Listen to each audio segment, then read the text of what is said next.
Good morning everyone. आज के class में आप लोगों का स्वागत है। आई होप आप लोग स्वस्थ होंगे। और आज हम लोग जिस टॉपिक पे चर्चा करेंगे वो है पाठ्यक्रम यानी कैरिकुलम। कैरिकुलम को आज हम लोग समझेंगे कैरिकुलम क्या है। उससे पहले एक मैं छोटा सा स्टोरी आप लोगों को सुनाना चाहूँगा। एक छोटा सा स्टोरी है।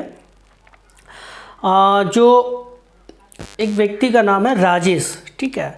वो कॉन्स्टिपेशन यानी कब्ज से बहुत परेशान था और कब्ज का कारण उसे पता नहीं था, क्योंकि वो एक संपन्न व्यक्ति था, उसके पास पैसे थे, वो अच्छा खाना खाता था, टाइम पे भोजन लेता था, संतुलित भोजन लेता था, लेकिन बार बार उसे ये समस्या आती थी और आखिरकार उसकी समस्या इतनी बढ़ गई कि उसे लगा कि अब मुझे शायद एक डॉक्टर की सलाह लेनी चाहिए। वो डॉक्टर के पास गया। डॉक्टर से उसने सब कुछ बताया कि मैं खाना अच्छा लेता हूँ, भोजन अच्छा लेता हूँ, एक संतुलित भोजन लेता हूँ, फिर भी मुझे ये समस्या बहुत लंबे समय से आ रही है और मैं इसका खुद से इलाज नहीं कर पा रहा हूँ, इसलिए मैं आपके पास आया हूँ, आप मुझे इसका निदान बताएं। डॉक्टर ने पूछा कि आप भोजन तो अच्छे लेते हैं, मगर भोजन में क्या लेते हैं? अगर रोटी खाते हैं तो वो कैसा खाते हैं? तो उन्होंने बताया कि मैं अच्छी क्वालिटी का आटा लेता हूँ और अच्छा चावल अच्छे क्वालिटी का लेता हूँ। मतलब सारा उन्होंने बताया कि मैं सारा कीमती चीज़ों का उपयोग करता हूँ। तो डॉक्टर ने बताया कि अगर आप रोटी खा रहे हैं तो रोटी में बहुत सारे ऐसे तत्व होते हैं, यानी जिसे हम फाइबर कहते हैं, वो फाइबर आप निकाल देते हैं। जैसे आप अभी क्वालिटी की बात कर रहे थे कि मैं अच्छा किफ़ायती यानी अच्छा क्वालिटी का मैं आटा यूज़ करता हूँ। अगर वो आप अच्छे क्वालिटी का यूज़ कर रहे हैं, यानी आपको तो लग रहा है कि आप अच्छे क्वालिटी का यूज़ कर रहे हैं, लेकिन उसमें अच्छा जो है यानी फाइबर वो नहीं होता है। जब आप मिल से आटा लेते हैं या फिर कहीं से आटा ख़रीद रहे होते हैं तो क्या होता है, वो काफ़ी प्रोसेस से गुजरकर वो रिफ़ाइन कर दिया जाता है, यानी उससे जो उसमें ऐसे पदार्थ हैं जो फाइबर के रूप में मौजूद होते हैं, जो आपके पेट की समस्या से आपको बचा सकता है, उसे वहाँ से निकाल दिया जाता है। आपको तो लगता है कि आप भोजन अच्छा कर रहे हैं, लेकिन उसमें बहुत सारे ऐसे जो गुणकारी चीज़ें वो निकाल दिए जाते हैं। तो डॉक्टर ने उन्हें समझाया कि देखिए, हमारा पेट में जो आंत होता है उसमें जब भोजन पचकर वहाँ से गुजरता है उसके बीच से, तब क्या होता है, भोजन पचने के बाद वो थोड़ा सा चिपकने लगता है। वो क्या होता है, आंत में कहीं कहीं चिपक जाता है और चिपकने से क्या होता है, कॉन्स्टिपेशन की शिकायत होती है। वही जब हम अगर ऐसा आटा का उपयोग कर रहे होते हैं जो रिफ़ाइन ना हो, यानी जब हम आटा को लाते, क्या होता है, हम तो ऑलरेडी रिफ़ाइन लाते हैं और घर पे भी क्या करते हैं, कभी कभी उसको छलनी या स्ट्रेनर से चाल लेते हैं, यानी उसमें जो भी बचा कुचा फाइबर है उसे भी हम लोग निकाल लेते हैं, यानी हम उसे कहते हैं चोकर के रूप में। जो चोकर होता है उसे भी हम लोग निकाल लेते हैं। हमें लगता है कि वो हमारे खाने लिए उपयोगी नहीं है, वो गाय भैंस खाते हैं। देखिए, गाय भैंस काफ़ी स्वस्थ रहते हैं और हम लोग बीमार पड़ते जा रहे हैं। तो यही हम लोग करते हैं। क्या होता है कि जब भोजन डाइजेस्ट होता है, पच जाता है, तो हमारे आंतों में चिपकता है और चिपकने की वजह से क्या होता है, कॉन्स्टिपेशन यानी कब्ज की शिकायत होती है। और जब हम अपने भोजन में प्रचुर मात्रा में फाइबर का उपयोग करते हैं तो क्या होता है, वो पचता नहीं है। फाइबर कभी भी डाइजेस्ट नहीं होता, वो पचता नहीं है। वो क्या करता है, जब आंत से गुजरता है तो जो चिपका हुआ पदार्थ है, यानी जो आपका भोजन पच के जो आपके हाथों में चिपक गया है, उसे क्या करता है, प्रेशर डालकर अपने साथ लेकर वो बाहर निकाल देता है, यानी अपशिष्ट पदार्थ के रूप में वो बाहर निकल आता है। तो डॉक्टर ने राजेश को बड़े अच्छे से समझाया कि आप अच्छा भोजन लेते हैं, आप महंगी चीज़ खाते हैं, आपको लगता है कि क्वालिटी वो बढ़िया है, लेकिन कहीं ना कहीं उसमें कुछ कमी रह जाती है। राजेश बड़ा अच्छा से समझ गया कि मैं तो भोजन ले रहा हूँ और बहुत अच्छा भोजन ले रहा हूँ, लेकिन उसमें उसके स्वरूप में थोड़ा सा बदलाव का ज़रूरत है। यानी मैं अगर भोजन में अगर फाइबर ले आता हूँ तो क्या होगा, कॉन्स्टिपेशन का शिकायत मेरा ख़त्म हो जाएगा। और ये फाइबर कहाँ से आता है? फाइबर आपके भोजन में पहले से मौजूद है। भोजन में क्या है? पहले से मौजूद है, लेकिन हम क्या करते हैं? उसे खुद निकाल देते हैं। तो ये चीज़ रियलाइज़ हुआ राजेश को कि हम जो फाइबर मेरे भोजन में मौजूद है उसे हमने क्या किया? खुद से निकाल दिया और समस्या खुद अपने आप अपने अंदर डाल लिया। यानी हमारे पास है लेकिन हमें पता नहीं है और उसे हम निकाल दिए। ये करने से हमें एक समस्या मिल गई। डॉक्टर की बात को राजेश बड़े अच्छे से समझ गया और घर गया और अपने भोजन को फिर से एक संतुलित भोजन के रूप में लाया और जितना भी रिफाइन था उसमें उसको छोड़कर उसमें फाइबर युक्त भोजन का उसने उपयोग किया और डॉक्टर की सलाह को माना और धीरे धीरे उसकी जो कॉन्स्टिपेशन की समस्या थी वो खत्म हो गई। अब इसी से मैं एक टॉपिक पे चलता हूँ, पाठ्यक्रम यानी कैरिकुलम। कैरिकुलम को थोड़ा सा समझना होगा कि कैरिकुलम को क्या है। ऐसे ही एक समस्या 1957 में एक कॉन्स्टिपेशन की समस्या अमेरिका के साथ हुआ। अमेरिका आप लोग जानते हैं एक अच्छा संपन्न देश है, विकसित देश है।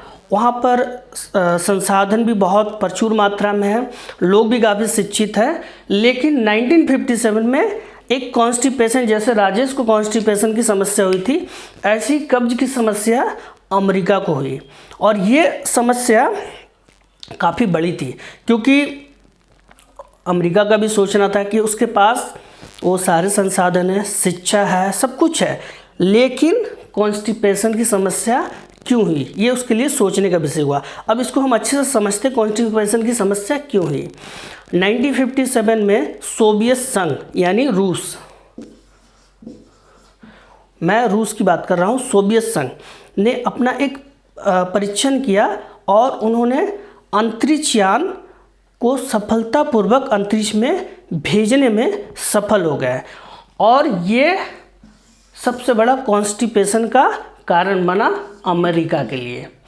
अमेरिका के लिए सबसे बड़ा कॉन्स्टिपेशन, कब्ज की समस्या यही बन गई। 1957 में जब सोवियत संघ ने अपना अंतरिक्ष यान अंतरिक्ष में भेजा तो अमेरिका को ये बात हजम नहीं हुई।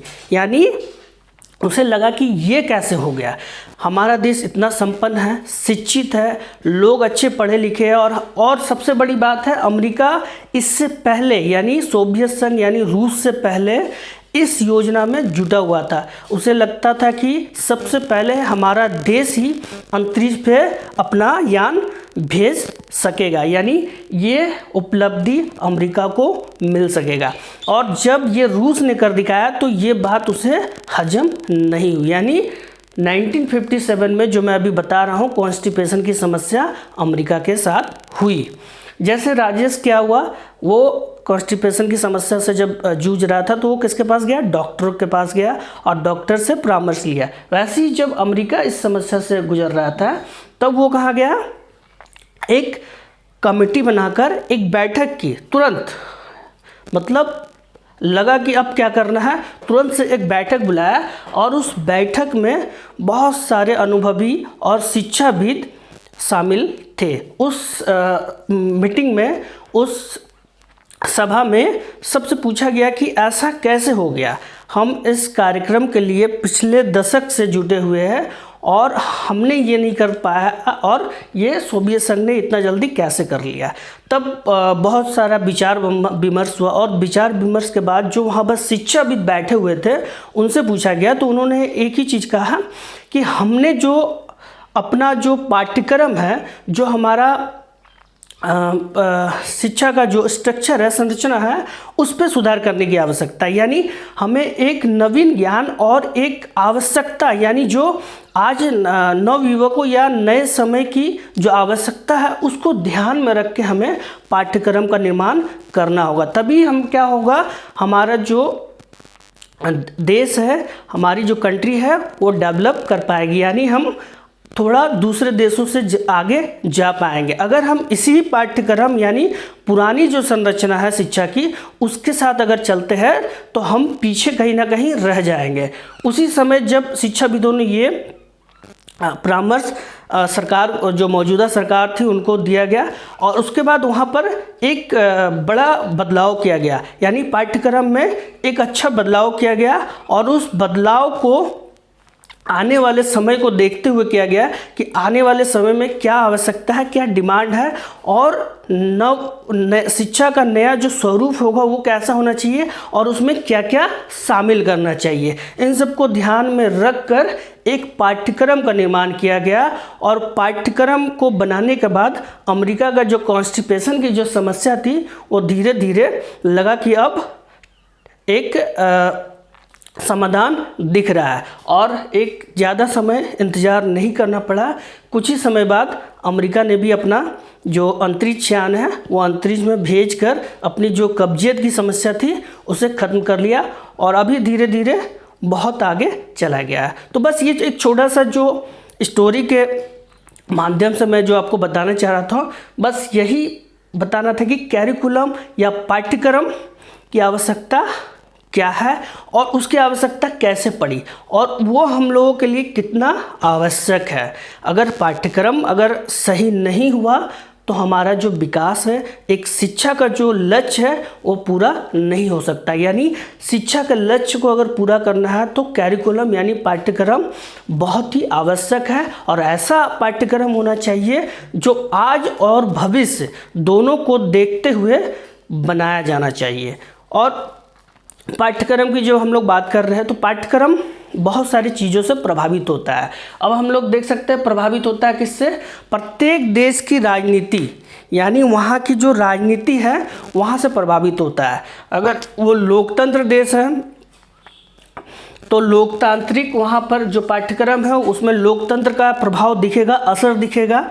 यानी वहाँ का जो पाठ्य वस्तु होगा उसमें आपको ये जो लोकतंत्र है, जो वहाँ की राजनीतिक गतिविधि है वो सब आपको वहाँ पर उस पाठ्यक्रम में दिखेगा।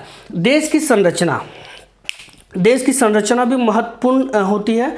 अगर हम पाठ्यक्रम बना रहे हैं तो पाठ्यक्रम में देश की संरचना को ध्यान में रखकर ही बनाया जाता है ताकि उस हिसाब से हम कितना विकास कर रहे हैं और आगे का हमारा क्या लक्ष्य है वो तैयार करके पाठ्यक्रम में डाला जाता है विषय वस्तु को। भाषा आप मान लीजिए या फिर बहुत सारी जो भिन्नता है हमारे देश में, यानी अगर भारत के लिए एक पाठ्यक्रम निर्माण हो रहा है तो उसमें बहुत सारे भाषा, बहुत सारी जो भिन्नता है, जो अलग अलग संस्कृति है, जो कल्चर है उसको ध्यान में रख कर बनाया जाता है ताकि कोई भी ऐसा क्षेत्र जिसका विकास रुक ना जाए, यानी पाठ्यक्रम के माध्यम से उन सब का विकास हो ताकि हमारा जो लक्ष्य है वो पूरा हो सके। क्षेत्र यानी क्षेत्र भिन्न भिन्न क्षेत्र है, भिन्न भिन्न भाषाएं हैं, भिन्न भिन्न संस्कृति है और अलग अलग लोगों का वेशभूषा है, उसको भी ध्यान में रखकर पाठ्यक्रम का निर्माण किया जाता है। आवश्यकता ये उद्देश्य हम कह सकते हैं, आवश्यकता या उद्देश्य बहुत मेन रोल अदा करता है पाठ्यक्रम निर्माण में। हम पाठ्यक्रम को जब बनाने या फिर जब बनाया जाता है तो सबसे पहले देखा जाता है कि हमारी जो आगे की आवश्यकता है वो क्या है, उद्देश्य क्या है और उस आवश्यकता या उद्देश्य को पूरा करने के लिए पाठ्यक्रम में जो विषय वस्तु होता है उसको डाला जाता है। तो चलिए, आई होप मुझे लगता है पाठ्यक्रम का एक छोटा सा जो परिभाषा था वो आप समझ गया है। मैं इसको अब नेक्स्ट पार्ट में आपको पूरे डिटेल से बताऊंगा कि पाठ्यक्रम क्या। हम लोग पाठ्यक्रम के चैप्टर में चलेंगे और पाठ्यक्रम को अच्छे से परिभाषित करेंगे। ये बस एक छोटा सा इंट्रो था पाठ्यक्रम का, तो आई होप मुझे लगता है कि आप इतना समझ गए। चलिए, आज के लिए इतना ही। Thank you.